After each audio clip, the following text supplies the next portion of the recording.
Hello students, welcome to my 21st video. Here in this video, I'm going to discuss the question answers of this lesson that we had done in the previous video. So let us see what questions are there at the back of the lesson.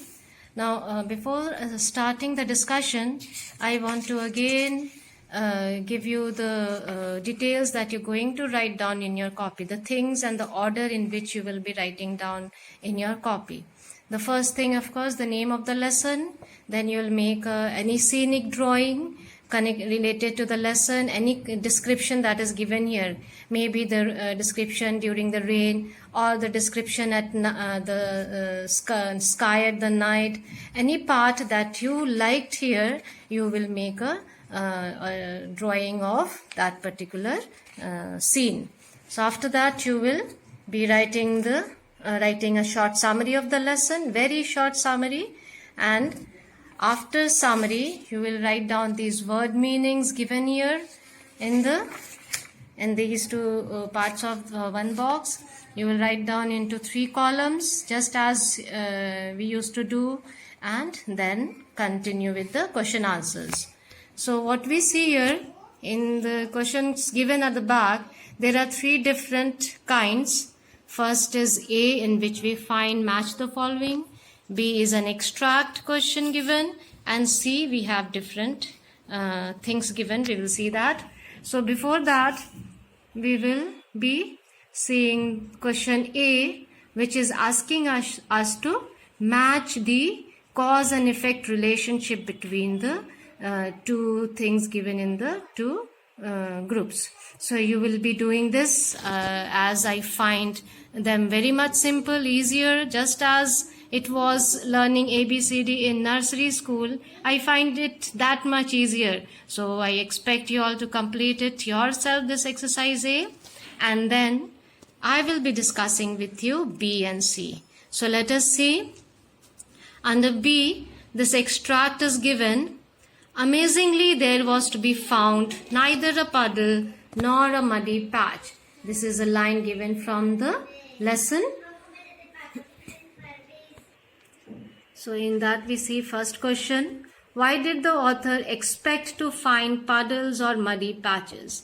Now, why she was expecting to find puddles or muddy patches? Because it had rained heavily. It rained continuously for a couple of hours, and it was of course expected that when they will go out, they would find puddles and muddy patches. So that you'll mention right here. Next one, why did she not find any puddles? Now, why she didn't find any puddles? There could be 2 reasons. One, because the soil being rocky and sandy either soaked the water or the water made its way downhill. Because it was slopey, so the water must have made its way down the hill, making no puddles and muddy patches. Next part, what was so amazing about it? Same question, we have 2 parts. So now, what was so amazing about it? Amazing about it because it was looking very much clean, clear, and there was no after effect of heavy rain. They could not make out whenever it rains, we find muddy patches and these puddles everywhere. But in hilly regions, this is not the case. So that is what it looked amazing to the narrator, because there was no water, no muddy patches. That is no after effect of the heavy rain. Next one, how did the sky look when the author went for a walk? Now, how the sky looked, since it was an evening time, the time for the sun to set, so the sky was glowing orange in color, and the clouds were also looking as if they were also giving out orange color everywhere. And gradually, as the night approached, that orange got mingled up with the darkness of night, and finally the darkness of night arrived. So that is how the sky looked. Next we see here under question C, question answers are given. Answer these questions. That is, direct questions are there, but the first one is a MCQ kind. You have to just choose here from the 3 options given. What led to the drastic change that the writer talks about? Of course, it was the breaking up of the haze that brought the drastic change when the haze broke up. So that is what you will be writing, choosing here.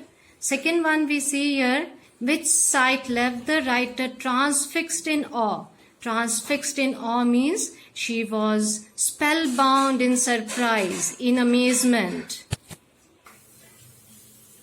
So here, transfixed in awe, you will be writing that when the writer looked up, she was surprised, amazed, or spellbound by the sight that she saw.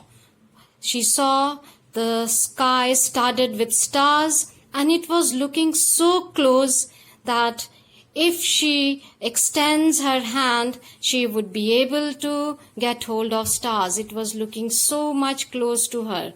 That is, of course, it was not, but it was looking so much close. So that is why she expressed that feeling with those words, transfixed in awe. So that you will mention that the sky was completely covered with stars, and it was a very dark night, and the sky was looking very much close to them. Next one. The writer builds many contrasts through the passage. Mention 3 such contrasts presented in the passage. Contrast means the opposites of this things given here. These hints will help you. Let us see.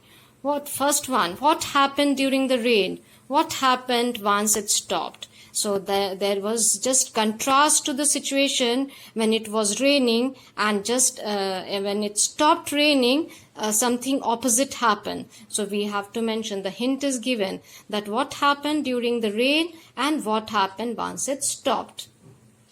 So here, during the rain, the water was rushing down the slope, the trees were swaying, the leaves were dancing, and there was roaring sound of the breeze, of the wind. All these were happening. Lot of noise was there, but when the rain stopped, there was neither a puddle and nor a muddy patch to be found, which is always there when it rains. So that is what was the contrast. Means when it was raining, it was noisy also, and it also was expected that the rain will create puddles and muddy patches, but once it stopped, there was nothing. It was all clear and clean everywhere. So that is the contrast given here. Second one, what did the haze do to the surroundings? What happened when it lifted? Now, we know that due to haze, the distant mountain and the pathway of their hillock was not at all visible. They were not able to see the things beyond. But when the haze disappeared, the whole mountain range was visible again. When the haze was lifted, it disappeared, the whole of mountain range was visible to them. So that is the contrast of this situation. Next one, what happened to the surroundings at night? What did the writer see in the sky?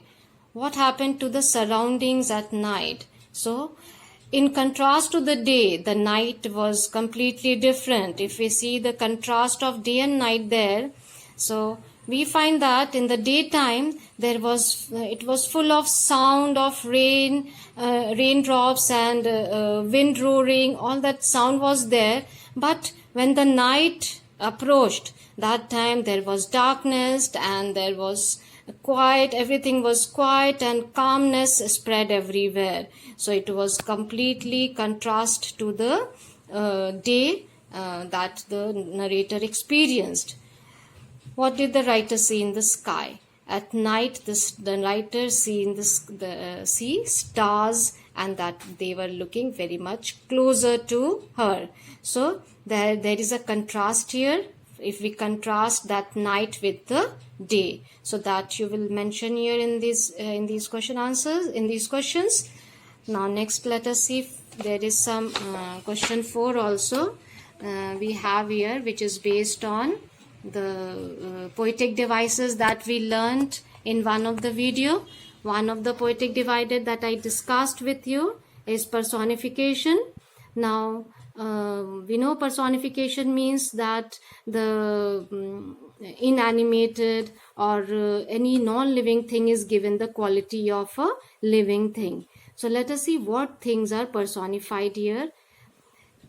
It's given here, personification is the literary technique of describing objects in such a way that they seem human.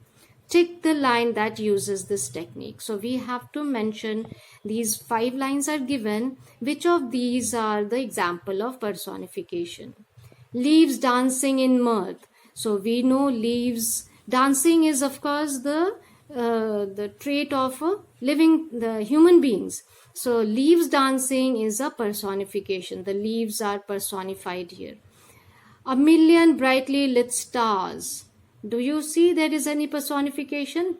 Million brightly lit stars. Stars are brightly lit. There is no personification used here. So you will not tick this box. Night gradually let down her curtains. As if now night is any lady and gradually let down her curtains. So here the night is personified. So you will write down number C, yes. Winding pathway at the foot of our hillock. Again, there is no personification. Lady cloud caressing our face, neck and hands. So again, this lady cloud is personified. The cloud is personified, caressing our face, neck and hands. This is something done by human being. So that is what is a personification. Number E also is a personification.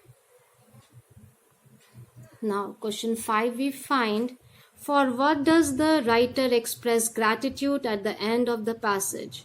We know that at the end of the passage, the writer softly said thank you. Now why she said that? Because she wants to thank the God for giving her such a life where she could enjoy such beautiful scene. So she is thanking the God for letting her enjoy that moment, letting her enjoy that scenic beauty of Rani Khet. So that is why she expresses gratitude at the end of the passage. That is, she is thanking God for that scenic beauty that she's witnessed, that she experienced in Rani Khet. So that you will mention here and write till this question 5. Now this exercise I find very interesting, and I feel that you also would find it interesting while doing it. So read this, the expand words, this all description is given, and you have to fill up these blanks given here with the words given in the box, and describe the nouns given there. So that is you are going to do yourself. So the 2 things I left for you to complete yourself. The first one is exercise A, this you'll complete yourself, and this last one which you're going to write in the copy. So this is all for now. Take care, complete your work on time, and God bless you all.